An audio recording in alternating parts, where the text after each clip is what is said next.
الرحیم شروع کوم د لوی خدای په نامه چې ډېر مهربان او رحیم دی د بر صغیر او د پښتونخوا وطن د آزادۍ عظیم سالار د پښتونخوا وطن د سیاست د اسمان ستوری چې نن د هغه نه څلوېښتم تلین دی او د دې عظیم الشان جلسه عام مشر د پارټۍ قدرمن چیرمن محترم محمود خان اڅکزی په مجلس صدارت کې نه د پښتونخوا ملي او پارټۍ مرکزي ایگزیکټیو د خیبر پښتونخوا ارګنایزینګ کمیټۍ کراچي زون صوبایي ایگزیکټیو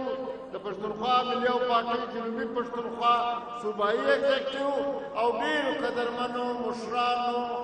عزیزانو علما کرام تر ټولو له مخه زه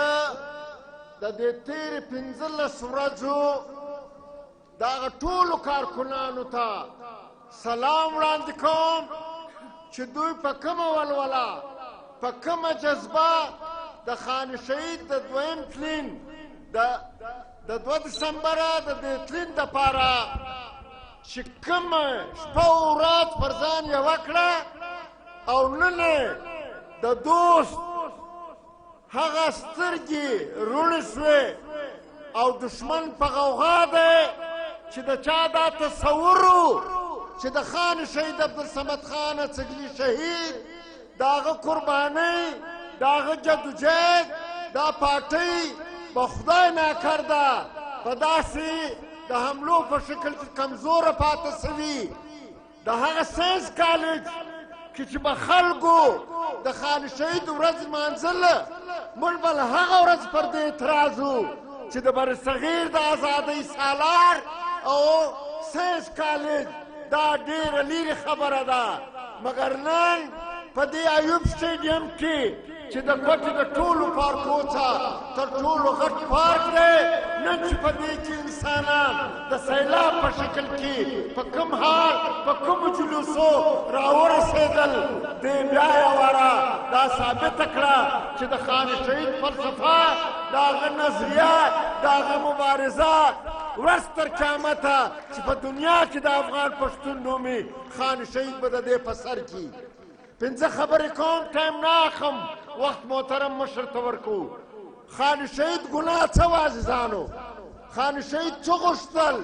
ملګرو بیان کړه غازي امان الله خان واقعات هم بیان کړه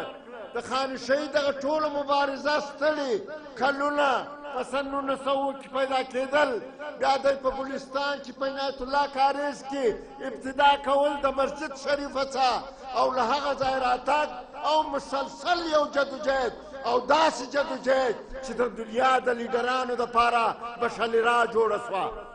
15 کاله عمر 30 کاله جیل د پاکستان دی جیل نه دی که د مت جیل دی عزیزانو که د کوټې جیل دی عزیزانو که د کراچي جیل دی عزیزانو که شاهي قلعه لاهور ده که د هریپور جیل دی د انسان د مرچو میچن واړوله د انسان د خپل کام دپاره هغه ناورین پر ځان یووی چې په ننه ورځ کې د انساني لیډرشپ تصور هم نسي کوی د څه دپاره د دې قام د ازادۍ دپاره د دې قام د خپلواکۍ دپاره د دې قام د یو باعزته په دنیا کې د یو سیال قام د آباد قام تعلیم یافته قام ښه زراعت به لري ښه صنعت به لري په دنیا کې به روښانه وي بیا عزیزانو ته یې د عمر وویښئ چې دا جنوب باسئ 30 کاله وړوکوالی ځینو باسئ کوچنیوالی ځینو باسئ او د ځواني بیا په دې شپو کې د انسان په یوازې سر نن په دې اجتماع کې په سراو انسانان موجود دي د انسان په یوازې سر د دلي څخه ونیسئ تر بمبئی پورې بیا تر افغانستانه پورې بیا تر ظاهرشاه پورې بیا دلته زموږ په وطن کې چې هر هغه نغری چې پر هغه کې یو سکروټه ځلېدله خان شهید ځان ورسوی یو ژړا یې وه یوه غوغا یې وه چې د دې قام دپاره د دې د ازادۍ دپاره او پښتنو رايوځای سئ او افغانانو راوراسئ دا قام سیال کوي خاوند یې کوي وطن لري وسایل لري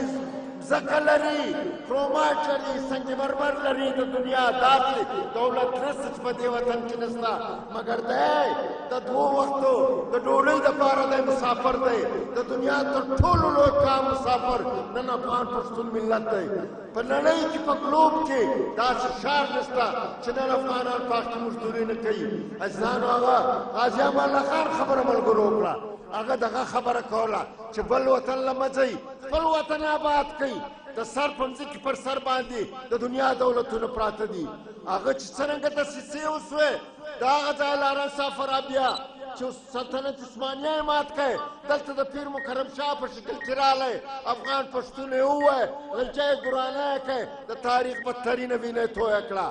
له هغه بعد دغه بیرغ خان شهید راپورته کړی افغان دی د افغان وطن دی د هغه ازادۍ ده د هغه خپلواکي ده خان شهید شو دا یوه خبره کوم دا د تاریخ په پاڼې کې پکار ده چې ملګري ځان سره ثبت کړي دلته خلک لګیا دي زه یوه خبره دی نه کوم چې د چا زړه په ضعیف شي هر څه چې کوي دوی دې وایي کله وایي دا مورثي سیاست دی عزیزانو زه د دې شپو پیداوار یم خان شهید چې شهید شو په جامع مسجد کې په ورین تندي پروت و پاکه مبارکه ږیره د بمانو په لمبو سوځلې وه په تندي باندې ګونجه نه وه د چا یې ګیله نه وه دې کام د ده سر څه کړي وو مګر د خپل د کام دپاره په خپل وینه باندې خپل حق ادا کوي بیا چې دا سپېڅلی انسان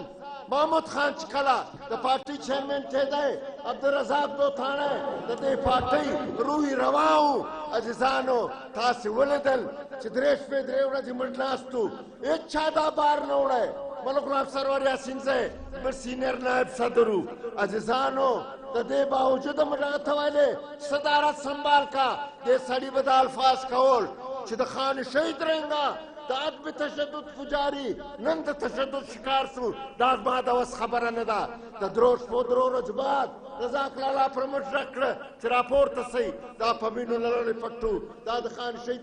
د زوی د فرزند محمود خان په روژو واچوئ د زه اوس راغلی یم هله پېښوره زه به ګرځم په وطن کې ولس سر به دغه کومه دا مه کوئ مشر وټاکئ خو دا بوج